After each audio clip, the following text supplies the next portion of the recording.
आज की बैठक में मेरे साथ उपस्थित केंद्रीय गृह सचिव श्री गोविंद मोहन जी, आसूचना ब्यूरो के निर्देशक श्री तपन कुमार डेका जी, सचिव आंतरिक सुरक्षा श्री आनंद स्वरूप जी, श्री अनुराग गर्ग, महानिदेशक एनसीबी, भारत सरकार के विभिन्न मंत्रालयों के सचिवगण, विभिन्न एजेंसियों के प्रमुखगण, भारत सरकार और अनेक राज्यों के उपस्थित डीजीगण तथा आभासी रूप से उपस्थित राज्यों में नारकोटिक्स कंट्रोल के काम में लगे हुए सभी राज्य सरकार के अधिकारियों का मैं हृदयपूर्वक स्वागत करना चाहता हूं। मित्रों, आज 26 जून हमारे देश के लिए एक बहुत महत्वपूर्ण दिन है। हम यहां आने वाली नारकोटिक्स के खिलाफ लड़ाई का रोड मैप तय करने के लिए बैठे हैं, परंतु आज 26 जून बंकिम चंद्र चट्टोपाध्याय जी का जन्मदिन भी है। बंकिम बाबू ने देश की गुलामी के कालखंड में सतत देश के सामूहिक आत्मविश्वास का जो हास होता था, इसके पुनर्जागरण के लिए एक बहुत बड़ा काम किया। उन्होंने वंदे मातरम की रचना की। वंदे मातरम का गान देश की सांस्कृतिक चेतना का एक प्रकार से देशभक्ति के साथ चित्रण करने वाला गान बना। और जब आजादी की लड़ाई चरम पर पहुंची, तब अंग्रेजों के खिलाफ लड़ाई का मुख्य नारा ही वंदे मातरम बन गया। इतिहास गवाह है कि देश के कई शहरों में, कई जेलों में फांसी के फंदे को चूमकर आजादी के दीवाने जब फांसी के मंच पर चढ़ जाते थे हंसते हंसते, उनके मुख से निकला हुआ अंतिम शब्द वंदे मातरम होता था।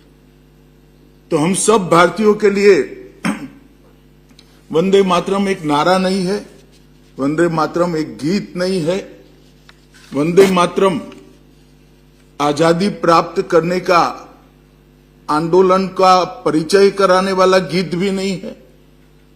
वंदे मातरम भारत के पुनर्निर्माण का एक मंत्र है और भारत माता को फिर से एक बार विश्व भर में सर्वोच्च स्थान पर ले जाने वाला एक जरिया भी है। मैं आज के दिन बंकिम बाबू को हृदयपूर्वक विनम्रता से नमन कर याद करना चाहता हूं।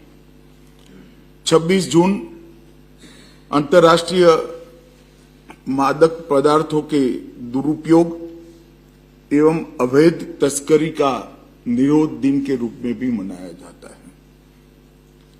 और उसी दिन आज हम 10वीं एनकोड बैठक के रूप में यहां एकत्रित आए हैं। मैं आज सभी देश के सभी राज्यों के पुलिस प्रमुखों को, चीफ सेक्रेटरियों को और यहां उपस्थित सभी सचिवों को ये कहना चाहता हूं कि संयोग का विषय है कि आज हमारा देश नारकोटिक्स के खिलाफ लड़ाई के ऐसे नाजुक मोड़ पर खड़ा है। आने वाले 3 साल तय करने वाले हैं कि नशा हम पर विजय प्राप्त करेगा या हम नशे पर विजय प्राप्त करेंगे। और मेरा आप सबसे विनम्र आग्रह है कि देश के आने वाले 100 वर्ष के भविष्य के लिए ये लड़ाई हमने जीतनी चाहिए, दृढ़ता के साथ जीतनी चाहिए और हमारे संयुक्त प्रयास से जीतनी चाहिए। ये लड़ाई कोई एक विभाग, कोई एक राज्य, कोई एक सरकार, कोई एक व्यक्ति लड़ ही नहीं सकता। इसके लिए सभी सरकारों को एक साथ एक मंच पर आना होगा और सभी सरकारों में सभी विभागों को एक मंच पर आना होगा। जनता को गाइड करने वाले, प्रेरित करने वाले संतों को भी जोड़ना पड़ेगा, देश का भविष्य तय करने वाले युवाओं को भी जोड़ना पड़ेगा और युवाओं पर घर में अपना रसूख रखने वाली हमारी मातृशक्ति को भी इसमें जोड़ना पड़ेगा। तभी जाकर इस लड़ाई के खिलाफ हम पूर्णतया सफल हो सकते हैं। मित्रों, किसी भी समस्या का समाधान अगर हम चाहते हैं तो मेरा मानना है कि सबसे पहले समस्या का स्वभाव जानना पड़ता है। समस्या का स्वभाव जाने बगैर इसके लिए बनाए गए उपाय हमेशा कारगर नहीं होते हैं और इस प्रकार की कठिन समस्या का समाधान अगर हम चाहते हैं तो उसके स्वभाव को हमने जानना पड़ेगा। मादक पदार्थों की समस्या केवल कानून व्यवस्था और सार्वजनिक स्वास्थ्य का मुद्दा नहीं है। यह देश की आंतरिक सुरक्षा, सामाजिक स्थिरता, आर्थिक हितों की रक्षा और हमारी युवा पीढ़ी के माध्यम से देश के भविष्य के साथ जुड़ी हुई समस्या है। इसलिए हमारे पास इस पर विजय प्राप्त करने के अलावा और कोई रास्ता बचा ही नहीं है। एक ही रास्ता है कि समस्या पर संपूर्ण विजय प्राप्त करना ये भारत के सभी राज्यों का एक सामूहिक लक्ष्य होना चाहिए।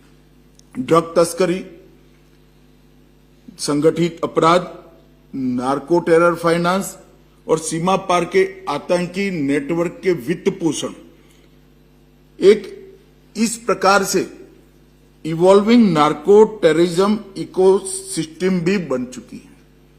तो हमारी देश की आंतरिक सुरक्षा के लिए, हमारे देश के अर्थतंत्र की सुरक्षा के लिए और हमारे देश की युवा पीढ़ी के भविष्य के लिए ये हमारे लिए बहुत जरूरी है कि हम इस पर संपूर्ण विजय प्राप्त करें।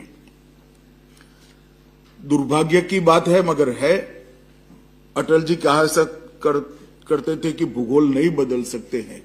हम डेथ ट्रायंगल और डेथ क्रिसेंट के बीच में हैं और ड्रोन आधारित ड्रॉप्स, समुद्री मार्गों से containerised cargo, darknet, crypto payment, order to delivery model, पार्सलों का उपयोग, ये सब तरीकों से ड्रग के कारोबार करने वालों ने हमारी लड़ाई को और कठिन बनाया।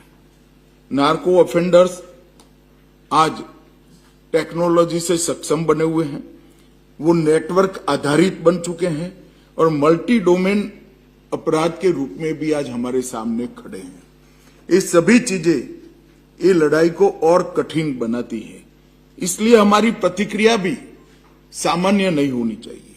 हमारी प्रतिक्रिया सामूहिक और संगठित होनी चाहिए।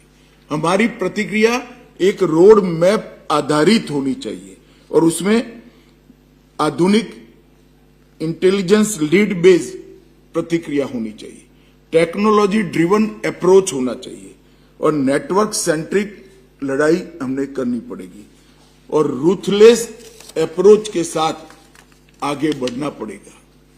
तभी जाकर हम ये समस्या के खिलाफ विजय प्राप्त कर सकते हैं। जब मैं रूथलेस अप्रोच करता हूं, कई मित्र मेरी बात का गलत अर्थ निकालते हैं।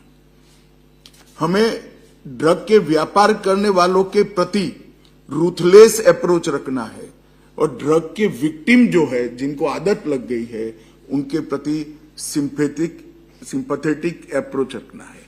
हमारी सद्भावना ही वो बच्चों को फिर से सामान्य जीवन के साथ जोड़ सकती है। उनको अंगुली पकड़कर हमने सही रास्ते पर ले जाने का काम करना पड़ेगा। आज जो एनसीबी द्वारा प्रेजेंटेशन किया गया, मुझे याद है, मैं श्री अनुराग घर को हृदय पूर्वक बधाई देना चाहता हूं, बहुत बहुत बधाई देना चाहता हूं, क्योंकि इन्होंने सभी राज्यों से, सभी स्टेक होल्डर डिपार्टमेंट से अनेक मीटिंगें कर गृह सचिव और गृह मंत्रालय के साथ अनेक मीटिंगें कर ये प्रस्तुतिकरण को तैयार किया है। ये प्रस्तुतिकरण को मैंने भी बहुत बारीकी से देखा है। बहुत स्पष्ट 4 स्तंभों के अंदर हमारी लड़ाई को व्याख्यायित किया गया है। हर स्तंभ के अंदर उसके उपस्तंभ तय किए गए हैं और हर एक उपस्तंभ के अंदर लक्ष्य और ये लक्ष्य प्राप्त करने की तिथि को भी चिन्हित कर दिया गया है। तो अब किसी भी स्तर पर कोई कंफ्यूजन नहीं है। फिर भी 1 साल के बाद ये सारी योजना को हम पुनर्निरीक्षण करेंगे और रीडिफाइन कर अंतिम 2 साल की लड़ाई के लिए हम आगे बढ़ेंगे। परंतु 1 साल तक ड्रग के खिलाफ लड़ाई का हमारा ये रोड मैप फाइनल है। इसमें किसी ने कंफ्यूजन नहीं रखना चाहिए और एक प्रकार से यही रास्ते पर हम आगे बढ़ सकते हैं। मित्रों, आज ड्रग विनिष्टीकरण पखवाड़ा का ई शुभारंभ भी हुआ है। मैं क्वांटिटी और रुपयों में जाना नहीं चाहता, मगर एक ही दिन में आज 12,525 करोड़ की ड्रग को जलाया गया है। ये बहुत बड़ी उपलब्धि है। यहाँ एनसीबी की वार्षिक रिपोर्ट का विमोचन भी किया गया है। मेरा आग्रह है कि सभी लोगों ने एनसीबी की वार्षिक रिपोर्ट को ध्यान से इसलिए पढ़ना चाहिए कि आने वाले 1 साल में एक भी आंकड़ा इससे नीचे ना आए, कई गुना बढ़कर अगले रिपोर्ट के अंदर प्रसिद्ध हो। और नशा मुक्त भारत 29 के रोड मैप का विजन डॉक्यूमेंट जो मैंने कहा, वो भी आज हमने यहां से सार्वजनिक किया है। एनसीबी के जोनल ऑफिस गुवाहाटी का ई लोकार्पण, एनसीबी के जोनल ऑफिस जम्मू का ई लोकार्पण भी किया गया है। मित्रों, मेरा हमेशा आग्रह रहता है कि बैठकों की संख्या देखकर संतुष्टि नहीं होनी चाहिए। बैठकों का आउटकम क्या है, परिणाम क्या निकला है, वो देखकर हमने संतुष्टि करनी चाहिए। तो 9वीं और 10वीं एनकोड की बैठक के बीच में हमने ढेर सारा काम किया है और मैं सभी राज्यों का भी बहुत धन्यवाद करना चाहता हूं, सभी राज्यों के मुख्यमंत्री, मुख्य सचिव और पुलिस प्रमुखों का। इसलिए क्योंकि मैंने अपील की थी कि सबसे कारगर अगर कोई काम कर सकता है तो जिला स्तर की एनकोड बैठकें कर सकती है। और आज 15,876 बैठक हम जिला स्तर की कर चुके हैं। राज्य स्तर की 266 बैठक कर चुके हैं। एग्जीक्यूटिव स्तर पर 7 बैठक कर चुके हैं और एपेक्स स्तर पर ये 10वीं बैठक आज हम करने जा रहे हैं। ये लगातार सातत्यपूर्ण प्रयास ही हमें विजय की ओर ले जा सकता है, हमें विजय प्राप्त करने में सहायक हो सकता है।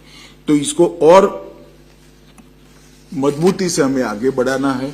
अब मेरा आग्रह है सभी राज्यों के मुख्य सचिवों से और पुलिस प्रमुखों से कि ये बैठकों को परिणाम लक्षी करने के लिए भी अब हम आगे बढ़े। बैठकों की संख्या करीब करीब हमारी अपेक्षाकृत हो रही है, परंतु बैठक परिणाम लक्षी है क्या? बैठक में कुछ निर्णय लिए जाते हैं क्या? सिर्फ रिपोर्टिंग तो नहीं होता है। आगे की बैठक में लिए गए निर्णय कोई मीमांसा होती है क्या? इसकी कठोर विवेचना होती है क्या? ये बैठक को परिणाम लक्षी करने की दिशा में मेरा आग्रह है कि राज्य स्तर से प्रयास ही हमें सफल कर सकता है। मुख्य सचिव महोदय, राज्यों के सभी विभागों के सचिव और राज्य के पुलिस प्रमुख अगर बैठक को परिणाम लक्षी बनाने के लिए आगे बढ़ेंगे तो मुझे लगता है कि इतनी बैठकें बहुत पर्याप्त है, परिणाम लक्षी अगर बैठक होती है तो। मित्रों, माननीय प्रधानमंत्री मोदी जी ने 2047 में विकसित भारत का एक लक्ष्य रखा है और इसके साथ नशा मुक्त भारत का लक्ष्य भी उन्होंने तय कर हमें दे दिया है। हम सब का दायित्व बनता है कि पवित्र लक्ष्य को सिद्ध करने के लिए हम आगे बढ़ें। इस लक्ष्य को प्राप्त करने के लिए 26 से 29 का जो रोड मैप है वो 4 प्रमुख स्तंभों पर आधारित है। पहला स्तंभ है एनफोर्समेंट, इंटेलिजेंस और ऑपरेशंस, जो प्रमुख स्तंभ है। इसका उद्देश्य पूरे नेटवर्क पर लक्षित इंटेलिजेंस लीड कार्रवाई करें और उनके नेटवर्क को नष्ट कर देना। दूसरा है प्रीकर्सर्स एवं सिंथेटिक ड्रग कंट्रोल। उत्पादन स्तर पर ही हमने नशे को रोकने की रणनीति अपनानी पड़ेगी। डिमांड और हार्म रिडक्शन की अभियान समाज, शिक्षा और पुनर्वसन के माध्यम से हमारे शिक्षा विभाग, समाज कल्याण विभाग, युवा मंत्रालय और खेल मंत्रालय ने इसको आगे बढ़ाना होगा। और कैपेसिटी बिल्डिंग, कोऑर्डिनेशन और मॉनिटरिंग जो तंत्र को सक्षम बनाने के लिए, समन्वयित बनाने के लिए और जवाबदेह बनाने के लिए और आधुनिक बनाने के लिए ये चौथे स्तंभ की रचना की गई है। ये रोड मैप एक प्रकार से होल ऑफ गवर्नमेंट अप्रोच और होल ऑफ सोसाइटी अप्रोच को विचार कर बनाया गया है। इसमें भारत के हर नागरिक का रोल एक प्रकार से समाहित कर दिया गया है, मगर नागरिक को प्रेरित करने का काम, उसको प्रेरणा देने का काम मुझे लगता है सभी राज्य सरकार और भारत सरकार के सभी विभागों के सचिवों को करना पड़ेगा, तब जाकर हम सफलता प्राप्त कर पाएंगे। मित्रों, 20 से ज्यादा अधिक मंत्रालय और एजेंसियों की भूमिका को यहां स्पष्ट कर दिया गया है, कोई कंफ्यूजन नहीं रखा गया है। और मेरा मानना है कि इससे ज्यादा जो करना है वो सब कर ही सकते हैं, मगर इतना कम से कम करे, इतना मेरा विनंती है। क्योंकि सबसे चर्चा कर ये रोड मैप बनाया गया है, तो इस रोड मैप की सफलता और लक्ष्यों की सिद्धियों की, समय पर सिद्धियों की जिम्मेदारी भी हम सबकी साझी है और उसकी निगरानी की भी व्यवस्था तय की गई है। इसमें भी मैं सभी विभाग के मंत्री, सभी राज्यों के मुख्यमंत्री, विभागों के सचिव और राज्य के मुख्य सचिव और डीजीपी का सहयोग गृह मंत्रालय की ओर से मांगता हूं। मित्रों, हमने ये रोड मैप को एक अलग दृष्टिकोण से देखे तो ये लड़ाई के 3 शब्द में वर्णन किया जा सकता है। एक डिटेक्ट, दूसरा डिसरप्ट और तीसरा डिस्ट्रॉय। हमने सीमावर्ती और संवेदनशील जिलों में ह्यूमन इंट और टेक्निकल इंटेलिजेंस के माध्यम से, कम्युनिटी पुलिसिंग के माध्यम से भी पूरे तंत्र को, तीनों प्रकार के तंत्र को, विदेश से देश में ड्रग पहुंचाने वाले, देश में पहुंचकर उसको राज्यों तक पहुंचाने वाले और राज्यों से उसको उपयोगकर्ता तक पहुंचाने वाले, तीनों प्रकार के कार्टेल को नष्ट करने के लिए हमने आगे बढ़ना पड़ेगा। डार्क वेब मॉनिटरिंग, हवाला, क्रिप्टो ट्रांजैक्शन, जहाज और एयरपोर्ट का, मतलब पोर्ट और एयरपोर्ट का उपयोग, वहां पर हमने बहुत क्षमता के साथ हमारी आर्थिक विभाग की, अर्थ फाइनेंस की सारी एजेंसियों ने इस पर समन्वित तरीके से काम कर एक साझा कार्यक्रम तैयार करना पड़ेगा। और जब्ती डेटा के आधार पर सबने क्राइम मैपिंग कर इसको हर 3 माह में रिव्यू करना पड़ेगा। जब मैं डिसरप्ट कहता हूं तो उनके सोर्स, ट्रांजिट, फाइनेंस और लीडरशिप हर लेवल पर हमने कानून के तहत आघात करना पड़ेगा। अवैध फसलों को नष्ट करने के लिए एक अभियान हमने उठाना पड़ेगा और लैब, जो बहुत अच्छा काम हुआ है, 37 लैबों को हमने नष्ट किया है, मगर ये अभियान को हम रोक नहीं सकते। हमें मालूम है कि देश भर में कौन से राज्य में कहां केमिकल जोन है। बहुत छोटे कंस्ट्रक्शन एरिया में लैब बना दी जाती है और ऊपर कोई मुखौटा होता है, तो एजेंसियों ने भी उसको ढूंढने का एक अपना तंत्र विकसित करना पड़ेगा और उसको कठोरता के साथ हमने नष्ट करना पड़ेगा। कंट्रोल डिलीवरी ऑपरेशन जो नई पद्धति के इन्होंने ढूंढे हैं, इसका भी हमने उपाय भी ढूंढना पड़ेगा और ये उपाय को सतत परिवर्तनशील करते हुए मॉनिटरिंग कर इसको लॉजिकल एंड तक ले जाना पड़ेगा। पीएमएलए और ईडी के माध्यम से इसके फाइनेंशियल इन्वेस्टिगेशन को भी हमने बहुत रूथलेसली करना पड़ेगा और ये सब मिलकर उनके नेटवर्क को छिन्न विछिन्न करने की जिम्मेदारी हमारी है।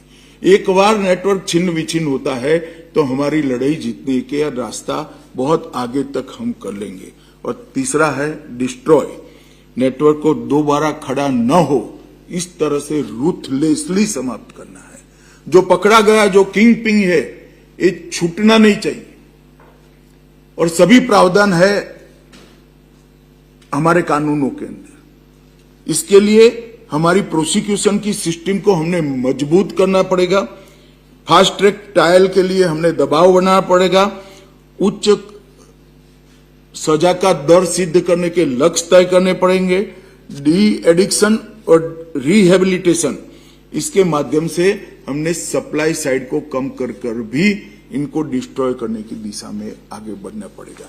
तो ये तीन शब्द जो है, डिटेक्ट, डिसरप्ट और डिस्ट्रॉय, ये तीन शब्द के आधार पर ये पूरे रोड मैप की रचना की गई है। इसमें अनेक बिंदु हैं, अनेक लक्ष्य निर्धारित किए गए हैं, मगर रोड मैप की महत्वपूर्ण बात है, एक भी लक्ष्य अपनी तिथि तय किए बगैर का नहीं है। तो हमारा दायित्व है 3 साल के मासिक लक्ष्यों में इसको हम विभाजित कर दें और हम सब मिलकर ये लक्ष्यों की पूर्ति के लिए आगे बढ़ें। मित्रों, नरेंद्र मोदी जी के नेतृत्व में भारत सरकार के सभी मंत्रालयों ने, वित्त विभाग जिसकी जिम्मेदारी है, कानून जिसके अंतर्गत बना है, और गृह विभाग जो जमीन पर इसको थाने तक ले जाने में क्रियान्वयन की भूमिका अपनाते हैं, और सभी राज्य की पुलिस, हमने मोदी जी की जीरो टॉलरेंस की नीति को जमीन पर उतारने के लिए सामूहिक रूप से आगे बढ़ना पड़ेगा। जब तक यह व्यापार के स्वरूप को हम नहीं समझते हैं, ये नए नए रूप में उभरता रहेगा। इसलिए बड़े एनडीपीएस के मामले में वित्तीय जांच को राज्य के पुलिस प्रमुखों ने कंपलसरी करना पड़ेगा। प्रोसीड ऑफ क्राइम पहचान, फ्रीज करना, सीज करना और उसको जेल के बाहर न आने देना, वहां तक की पूरी प्रक्रिया एविडेंस बेस्ड और आधुनिक तकनीक से लैस करनी पड़ेगी। और प्रोसिक्यूशन के लिए बहुत सारा कैपेसिटी बिल्डिंग करने की जरूरत भी मुझे दिखाई पड़ती है। गृह मंत्रालय ने सभी हाईकोर्टों के साथ भी इसको टेकअप किया है कि इसके स्पेशल कोर्ट्स बने, कोर्ट्स के न्यायमूर्ति की संख्या पर्याप्त मात्रा में हो, और सजा करने के लिए डे टू डे बेस पर केस चलाने के लिए जो बड़े केस है इसको प्रायोरिटी दिया जाए। ये भी हम कर रहे हैं, मगर जब तक रियल टाइम शेयरिंग सुनिश्चित नहीं करते हैं, फॉलो द मनी ट्रेल, ये हम नहीं कर पाएंगे। तो रियल टाइम शेयरिंग बहुत सुनिश्चित करना पड़ेगा। इसके लिए एनसीबी ने अनेक पोर्टल बनाए हैं। मेरा आग्रह है कि पोर्टलों में आपके राज्यों में हुए सभी गुनाह को, सभी क्राइम को एक बार अपलोड करने का काम करिए। तो एनसीबी के माध्यम से हम इसका रिव्यू यहां पर कर आपको फीडबैक भी दे सकते हैं और हमारे सुझाव भी भेज सकते हैं। सबकी भूमिका इसमें बहुत स्पष्ट है। राजस्व विभाग एनडीपीएस एक्ट का सुधार करने के लिए प्रयास कर रहा है। इसमें मैं राजस्व विभाग को अपील करना चाहूंगा कि एक बार सभी राज्यों की एजेंसियों से भी सुझाव प्राप्त कर और बाद में इसका संपूर्ण समाहित कर हमने आगे बढ़ना चाहिए। प्रीकर्सर और साइकोट्रोपिक पदार्थ, इसके शेड्यूलिंग को भी हमें एक बार रीलुक करना पड़ेगा। नार्को फाइनेंस के विरुद्ध प्रभावी कार्यवाही सुनिश्चित करनी पड़ेगी। सामाजिक न्याय एवं अधिकारिता मंत्रालय को नशा मुक्त भारत अभियान और जन जागरूकता अभियान, सामुदायिक सहभागिता और उपचार पुनर्वास सेवाओं का विस्तार, ये एक बड़ी मात्रा में करना पड़ेगा, तभी हम डिमांड को रिड्यूस कर सकते हैं। स्वास्थ्य मंत्रालय ड्रग को प्रिस्क्राइब करने में कुछ नॉर्म्स हमने तय करने पड़ेंगे। फार्मास्यूटिकल डाइवर्जन और ऑनलाइन फार्मेसीज की निगरानी को स्वास्थ्य मंत्रालय ने सुनिश्चित करना पड़ेगा। शिक्षा मंत्रालय की बहुत बड़ी जिम्मेदारी है। प्राथमिक शिक्षा, माध्यमिक शिक्षा और उच्च शिक्षा, ये दोनों विभागों ने ड्रग फ्री कैंपस का फ्रेमवर्क एडॉप्ट करना पड़ेगा। शुरुआत में इसको धीरे धीरे सबकी सहमति से एक कंसेप्ट को आगे बढ़ाते हुए अभिभावकों की जागरूकता, शिक्षकों की जागरूकता ये भी सुनिश्चित करनी पड़ेगी। जिससे कोई भी बच्चा ये लत में फंसता है तो वो अभिभावक ही रिपोर्ट कर दे, वो शिक्षक ही रिपोर्ट कर दे और समय पर हम उसको वापस लाने का प्रयास किया जाए। 500 मीटर ड्रग फ्री जोन्स विकसित करने का जो लक्ष्य है उस पर ज्यादा काम करने की जरूरत है और पैनी नजर रखने की भी जरूरत है। युवा कार्यक्रम और खेल मंत्रालय, आप खेल अवसंरचना बना ही रहे हो तो सर्वे में जो जिले ड्रग से ज्यादा प्रभावित आते हैं इसकी प्रायोरिटी अगर वहां शिफ्ट करते हो तो ड्रग मुक्त जिले बनाने में हमें बहुत बड़ी सफलता मिलेगी। एनसीआरबी, एनएफएसयू, डीएफएसएस, I4C और नेटग्रिड इस सब ने कार्टेल आइडेंटिफिकेशन के लिए अपने अपने स्तर पर बहुत सारे काम करने पड़ेंगे। राज्यों से भी मेरी कुछ अपेक्षाएं हैं, मैं जरूर बताना चाहूंगा।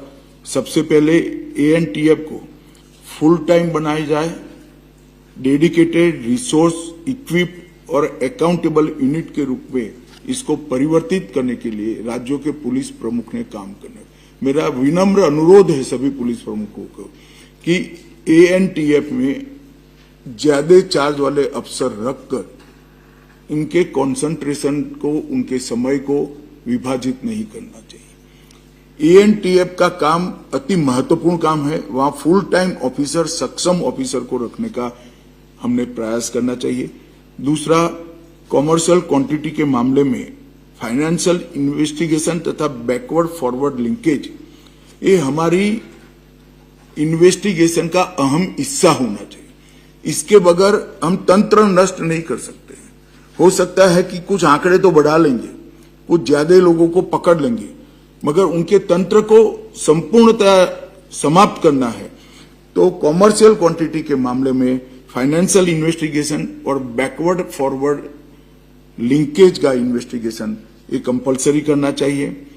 तीसरा, स्टेट और डिस्ट्रिक्ट एनकोड की बैठकों को, जैसे मैंने पहले कहा, आउटपुट ओरिएंटेड बनानी चाहिए और इसकी मॉनिटरिंग भी बहुत अच्छे तरीके से करनी चाहिए। चौथा, स्ट्रॉन्ग चार्जशीट और इसमें कंसल्टेंट भी जरूरत पड़े तो रखने चाहिए। इफेक्टिव प्रोसिक्यूशन के लिए स्पेशल पब्लिक प्रोसिक्यूटर रखने की दिशा में आगे चलना चाहिए और एक्सक्लूसिव NDPS कोर्ट के लिए राज्य के पुलिस प्रमुख गृह विभाग के माध्यम से हाईकोर्ट को अप्रोच कर आगे बढ़े। पांचवा, demand reduction, treatment, rehabilitation, awareness और अभिभावकों की जागृति, प्राध्यापकों और शिक्षकों की जागृति। इस दिशा में भी राज्य ने अब हर विभाग में एक नोडल ऑफिसर तय करना चाहिए। यहाँ जो भारत सरकार के सचिव महोदय बैठे हैं उनको भी मैं विनती करना चाहता हूं कि आप आपके विभाग में अगर है तो ठीक है, मगर ड्रग के ये रोड मैप के इम्प्लीमेंटेशन के लिए एक नोडल ऑफिसर अगर नियुक्त करते हैं तो मुझे लगता है कि थोड़ी प्रायोरिटी भी तय हो जाएगी और स्पेसिफिक रिस्पॉन्सिबिलिटी के कारण आउटपुट भी हमें अच्छा मिलेगा। छठा, CBI के माध्यम से हमने भगौड़ों को वापस लाने का एक अभियान शुरू किया है। लगभग 1.5 साल हुआ, बहुत अच्छी सफलता मिली है। NCB तो ये काम कर ही रही है, मगर मेरी राज्य सरकारों को भी अनुरोध है कि जो आपके यहाँ ड्रग का या गैंगस्टर का काम करने वाले लोग विदेश में छिप कर बैठे हैं उनके खिलाफ रेड कोऑर्डिनेट नोटिस जारी करना, CBI के तंत्र का उपयोग करना और फिर एजेंसियों को कहकर उनको वापस लाने की प्रक्रिया करना। इस दिशा में हमने एक अलग तंत्र हर राज्य ने विकसित करना पड़ेगा DGP ऑफिस के अंदर, तभी जाकर वो विदेश से जो कार्टेल चला रहे हैं वो आए। मैं सभी राज्य की पुलिसों को और विशेष कर सीबीआई और भारत सरकार के गृह मंत्रालय के अधिकारियों को बहुत बधाई देना चाहता हूं, हमारी दोनों एजेंसियों को भी, कि बहुत बड़ी सफलता हमें इस 1.5 साल में मिली है। मगर इससे संतोष नहीं प्राप्त करना है, आगे बढ़ना है, हमें और आगे बढ़ना है। और मेरा सभी राज्यों से फिर से एक बार अनुरोध है कि वित्त मंत्रालय इस एक्ट के बारे में पुनर्विचार कर रहा है, तो जितनी भी जरूरी बदलाव है एक साथ हो जाते हैं तो हमें फायदा होगा। सभी राज्यों के मुख्य सचिव महोदय और पुलिस प्रमुख वित्त मंत्रालय को और पुलिस प्रमुख गृह मंत्रालय को अपने एक्ट में सुधार के सुझाव भेज दे। ये बहुमूल्य सुझाव हमें सभी छिद्रों को भरने के लिए बहुत उपयोगी होंगे। मित्रों, अंत में मेरा इतना ही कहना है कि एक बात तो मैं इसलिए कहना चाहता हूं कि मैंने अभी एक वाक्य कहा कि परिणाम से कभी संतोष नहीं मानना चाहिए, तभी हम आगे बढ़ सकते हैं, परंतु परिणाम बहुत उत्साहजनक है, ये भी जानना बहुत जरूरी है। इसलिए मैं आपको कुछ परिणाम बताना चाहता हूं। मित्रों, 2004 से 14 तक सिंथेटिक ड्रग का जहां तक सवाल है, 26 लाख किलोग्राम ड्रग जब्त किए गए थे देश में 10 साल में, और 14 से 26 तक 1,18,00,000 किलोग्राम हमने जब्त किया है। ये बताता है कि हमारा अभियान सफलता की दिशा में आगे बढ़ रहा है, हम कर सकते हैं। और वो ड्रग का मूल्य 40,000 करोड़ था और ये जब्त ड्रग का मूल्य 1,84,000 करोड़ रुपया है। बहुत बड़ा जंप हमने आगे बढ़ाया है। डिस्पोज करने की मात्रा 4 से 14 में 3,26,000 किलो थी, अब 82,07,000 किलो ड्रग को हमने नष्ट कर दिया और इसका मूल्य 89,896 करोड़ रुपया है, जो पहले सिर्फ 8,000 करोड़ रुपया था। इसी प्रकार से अवैध खेती के विनिष्टीकरण को हम लगातार बढ़ाए गए हैं। 2020 में 10,000 एकड़ विनिष्ट किया था, 25 में हम 42,282 एकड़ अवैध खेती को विनिष्ट करने का काम किया है। और जो पकड़ के मामले हैं उसमें 1,73,000 केस 4 से 14 में हुए थे और गिरफ्तारियां 1,95,000 करीब 2 लाख लोगों की हुई थी। अब 8,75,000 केस रजिस्टर्ड किए गए हैं और 10,97,000 मतलब 11 लाख लोगों की गिरफ्तारियां हुई है।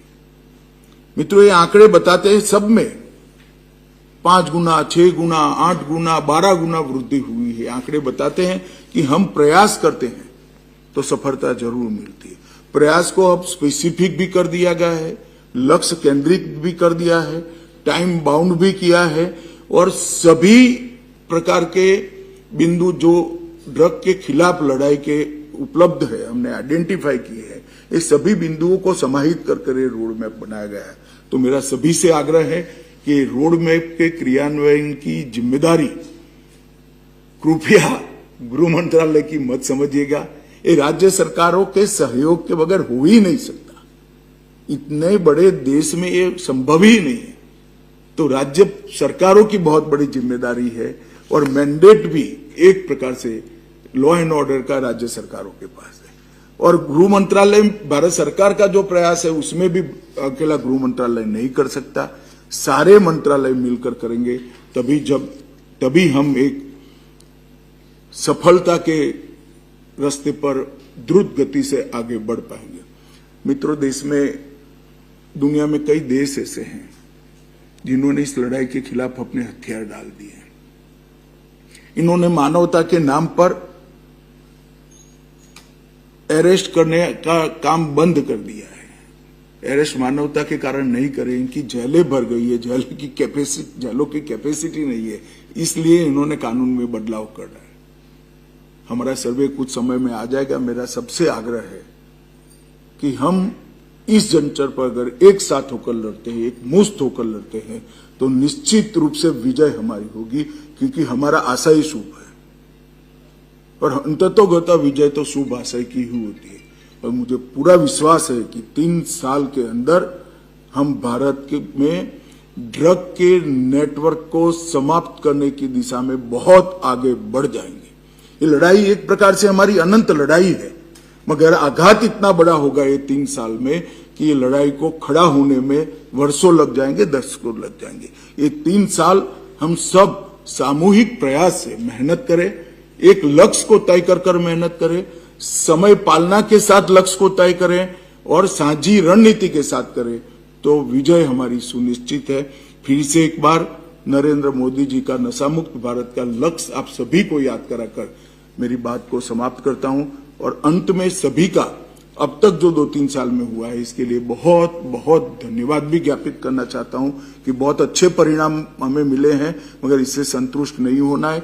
ये जो बेस बना है, बेस का उपयोग कर एक लंबी छलांग लगाने के लिए हमें आगे बढ़ना है और भारत को ड्रग मुक्त बनाना है। बहुत बहुत धन्यवाद, आप सभी का हृदय से धन्यवाद।